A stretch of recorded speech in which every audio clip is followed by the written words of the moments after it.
we never had a military power against Russia. It's clearly, as you all said, that the West has, with the West help, with the West army,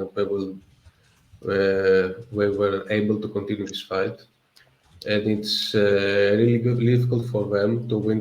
I don't see them winning this war via military gains.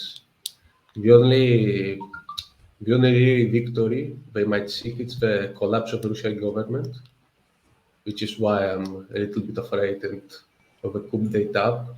I think we all were, or at least from the pro-Russian side, because even if it's a small spark, shit may hit the fan.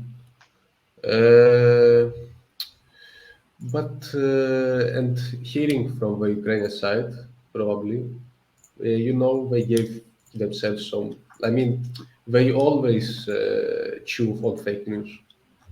Like if America told them we will bomb St. Petersburg and Moscow, we would believe it without second doubt. That's for sure, because we are in the desperate situation. I don't think that it is now. It's at their nations is at stake. So if they lose this war, I think there will be no Ukraine, or will be just a part of it. Just I don't know exactly Lviv or Lvov, and some other cities remaining, which will become Russian puppet. Or I don't know how the war may end. But yes, I think it was kind of hope for Ukraine. So that precaution will destroy and make a coup d'etat and make peace and regime, as they call it. Well, as a Russian citizen myself, I don't think that it is a regime. I think we elect our leaders as it is done in the West, and particularly we have copied a system after the previous Soviet government. So we are much more like the West than the East, the Chinese system, for example. And also I saw a donation which flashed just for a few moments. If Ukraine can win, yes, because we have, the spirit, the morale. I wouldn't say it that much. I think that many of people of Ukraine, maybe I'm just making assumptions. I think that many people in Ukraine wants peace right now, and they know that it is impossible to win in this conflict with a military means, yes. But I don't think that the Ukraine is governed by the Ukrainian people. I think it has become more like a puppet state, which follows certain rules, and the one who doesn't follow them just gets thrown in the front line and serves its country. I think it's just a really sad sight to see. That's all there is to it. And as well as I hope that Russian people will withstand, because everybody's talking about the military factor, but there are other factors such as the standard of living. It's not we try not to talk about. It's not. It has been getting better with Putin, but now people are dying. Now it's our relatives, it's our friends on the front line. It's beginning to get in our minds sometimes, and it might affect us in the long run. Let's just hope that Russian people will understand what's at stake and what needs to be done. And the higher ups also understand that we're people and not machines, and not to use us like machines. Thank you. Yeah. Just to follow up on Vaughn's point, where he said that why has the media been all over this? Well, yeah, they need a win right now. Any sort of win for them is good. So, the idea that the Russian military structure is just imploding, well, I mean, that could potentially mean the end of the war. Why wouldn't they want to promote that, right? So, but I think the question that Wyatt had, the underlying question, why hasn't Ukraine capitalized on, the latest Prigozhin hijinks that's going on?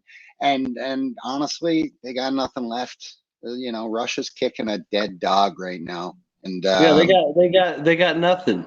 yeah, I mean, they've why. spent what they've got down there again, for nothing. Yep.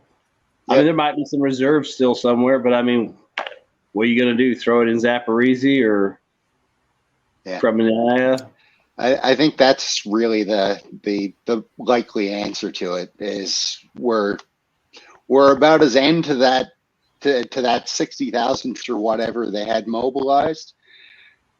There's probably few of them left, and they've got nothing to go for another advance. That'd be my guess. And apparently they did today. I thought Craig had mentioned that a couple of battalions had been wiped out or something.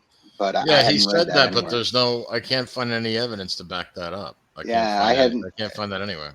The only thing I heard was there was like some kind of attack and it was repulsed. Yeah, that might be what he's referring to, but I haven't heard anything specific about it. But it's in that same area, so more than likely, I did read about that casualties if they went to the same stupid ass places they've been going. So yeah, I had read that before I went to bed last night, so it was probably around 10:30 Eastern time, and there was some sort of attack from the Ukrainians. I think it was on the Bakhmut flanks or something. Yeah. So that might have been what he was talking about. Yeah, whatever they did, I think it was even one of Wyatt's updates, and that they might have made a quick push, and then it stopped, and then they got pushed back real quick. So whatever they did, it didn't last long, or it never happened. Right. I think this rebellion also help us to take a look at the information space. Just all these prominent Twitter accounts, YouTube accounts, individuals, celebrities, or whatever, or experts. You cannot actually go back and look at what they say, and how they assert certain information, certain things. Because we have to be mindful. Everyone is actually reading the same piece of information. There is only this many sources. There is only government sources. Then we have a few trusted pro-Russian sources, and that's about it. Because you can't expect pro-Ukrainian sources to have anything within Russia. So we are all reading the same information, but you look at how the experts or the prominent accounts of people, how they react, how they extrapolate this entire incident, and then you will start to realize some of them are just making things up, or they don't really know what they're talking about, or no, they are jumping the gun. It's clickbait. You've noticed some of these guys is just like clickbait, where they're just making stuff up. I mean, like you said, Maddie. Well, to your point, Wyatt, is that just whenever I see this stuff, I like to take a step back from it and pull back a little bit and see what's going on the battlefield and where this shit is actually happening. Because that can tell you a lot about really how big or bad it may be, or where to at least start from.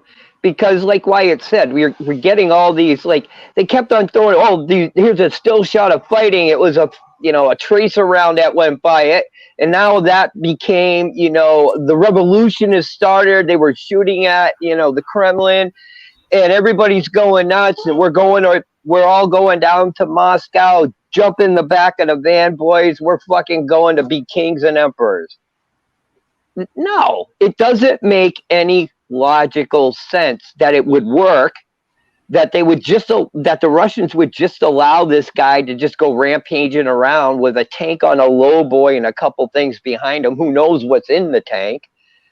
It doesn't make sense. But like Wyatt said, everybody's guessing. Everybody's an armchair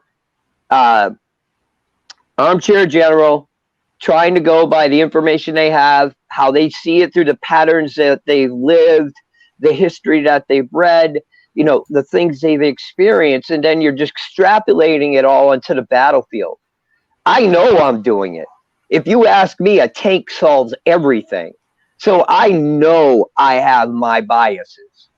I know it up front, and I admit it. That's why I'm not afraid to come on here and just say the things I do, because I believe what I'm saying. But it doesn't mean it's fucking true or I am right.